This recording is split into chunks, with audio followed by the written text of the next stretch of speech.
newspaper. Let's go through these stories in a bit more detail. Joining me to do that is Jack Rowlett, political commentator with Young Voices UK. Jack, good morning. Good morning. What do you make of this? The Sun have very clearly laid their line in the sand, saying, "Look, we're with the Prime Minister. We think you should be wooing motorists, and you need to do it quicker." Well, it feels like there's a massive disconnect here between the noises that the Prime Minister is making and the massive fires that are burning across Europe and the sort of inexorable climate change that we're seeing.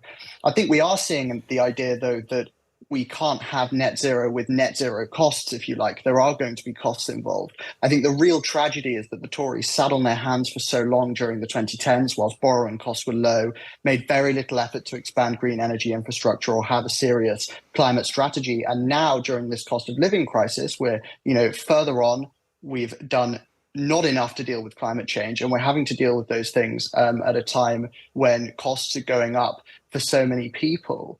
I think that in order to deliver these net zero policies, we need to see sort of more defense of them from people like Rishi Sunak saying, okay, well, there are going to be some disadvantages in terms of costs to people's wallets, but actually a net zero world is a better one. It's one where far fewer people are dying from air pollution. It's one where the climate isn't sort of getting out of control, and when we're not having fires and these awful rainy season we've had, we're not damaging ecosystems, and we can create a better world for our children.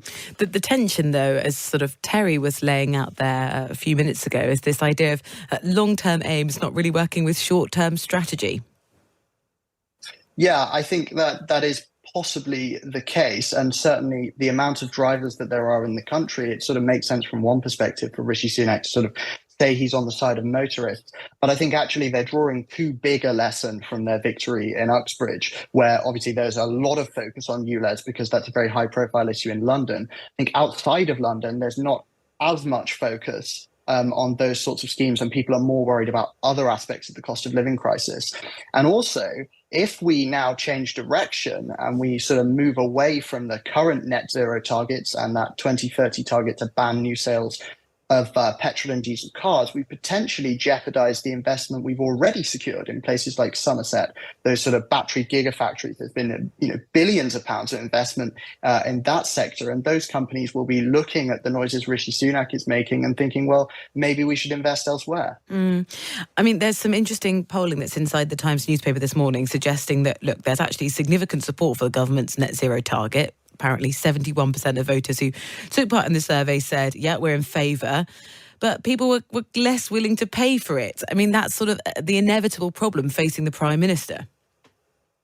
Yeah, I mean, this is always the case. Voters, want a utopia, but don't want to pay for the costs of it. But I think essentially what these policies are saying is that people who are polluting should pay for that pollution. If you're going to have a vehicle that is highly polluting, you should have to pay for it.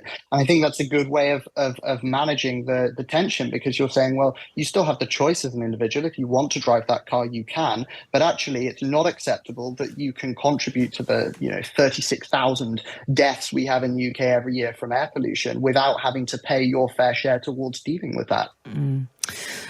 Front page of the Times. Let's move on to another really tricky policy sort of proposal from the government, saying ministers face further setbacks over their plans to house migrants as 3 mass accommodation sites are beset by problems.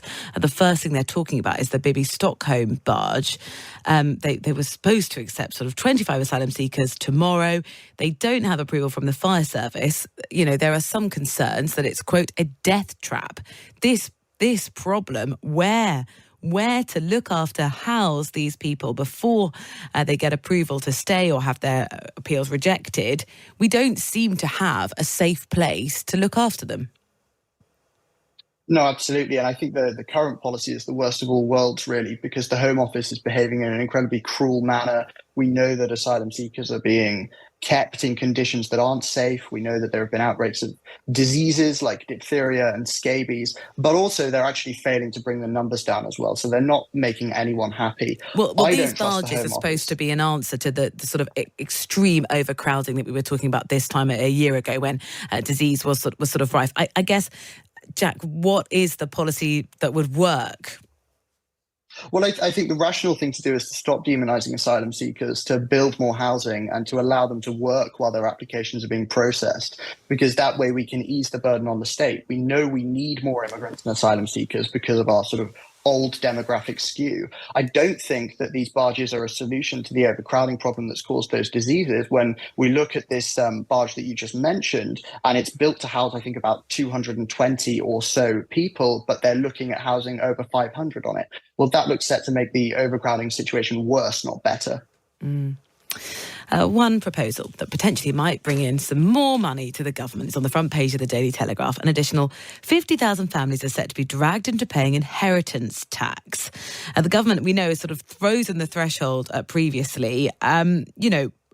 Some senior Conservative MPs are saying, look, ministers need to back the campaign to scrap it before the next general election. How likely do you think that is? I don't think it's that likely. I think that this policy is probably going to be kept because the government is in a difficult position with the finances. They need to raise more money, and these sort of stealth tax rises by freezing thresholds is very helpful for them in that respect. I think the fact that this matters so much to people is really a symptom of national decay. In a country where wages were rising at a decent rate, where there was enough housing and infrastructure, people wouldn't be so reliant on sort of hand downs from their parents in order to sort of be able to lead a good life. I think your lot in life should be determined, as far as is possible at least, by what you put in rather than what your parents put in. But the slow growth we've had in our anemic economy has sort of led to this, inheritance lottery, if you like, where people are relying heavily on assets handed down by their parents. And I think that's the wrong way to run a society. Yeah, we know sort of the counter argument to that of people saying, look, I've earned this money, I want to be able to pass it on to my family and to do so without them or being penalised. And that debate will sort of, I think, ramp up as we gear towards the election. Talking about what you inherit from your parents, on the Times, there's another story on the front page that is found. There's some research that they're reporting on that graduates whose parents don't have degrees typically earn more than their peers. That's interesting, isn't it? It's sort of not what we'd expect, that first-generation university students are earning more than those whose parents did go to university. Yeah, and the reason for this is that first-generation university attendees tend to choose more career-focused subjects like economics, law, and medicine. What struck me about this story is the very idea that degrees exist that aren't career-focused. I think every degree should be career-focused and entirely focused on ensuring that students are able to lead a better life with higher wages after they've done that degree. The wider context, though, is that lots of degrees aren't worth very much. It's an absolute outrage that students are being forced to pay thousands of pounds, get into loads of debt for courses that don't set them up for life. Well, they're not being forced to pay it. They've applied for a course that they want to take and accept the place.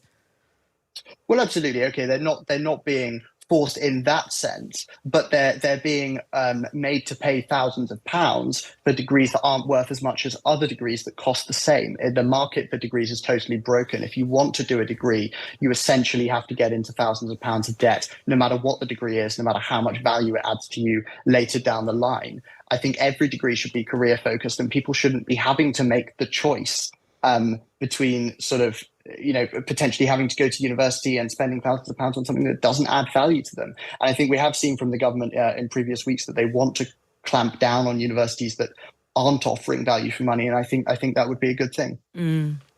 That debate will also continue. And Rishi Sunak said he was going to crack down on rip-off degrees. And then lots of people sort of questioning, well, what is the criteria to determine if this has or has not ripped people off? Interesting health story in the Times today in terms of government policy saying ministers want GPs to avoid sick notes and refer people instead to life coaches. It's part of this problem we've got of the long-term sick.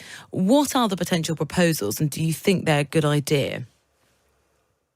So the potential proposals are that we want doctors to be referring patients to job centres where they will have life coaching support rather than signing them off work for long periods of time.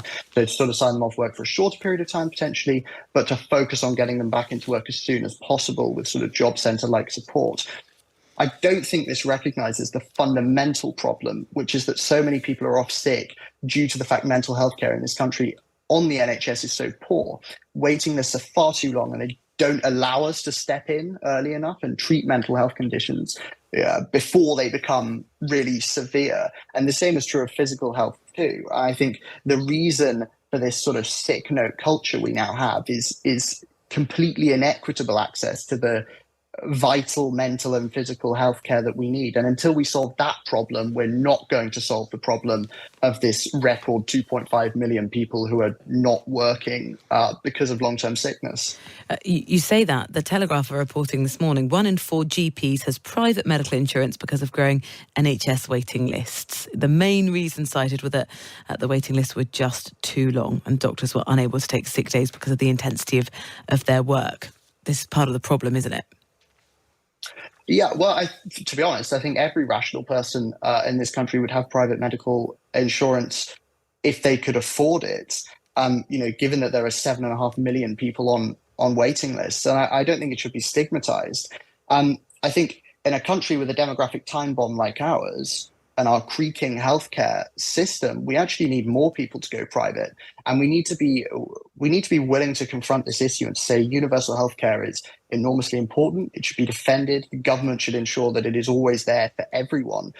But we need to move more towards the sort of style of healthcare that other developed nations use, which has more private sector involvement, because that way we can deliver better patient outcomes. And we can make sure that high quality healthcare isn't only available to people on GP salaries, but ordinary people as well. Jack, thank you so much. Jack Rowlett, political commentator with Young Voices UK. Really appreciate your time this morning.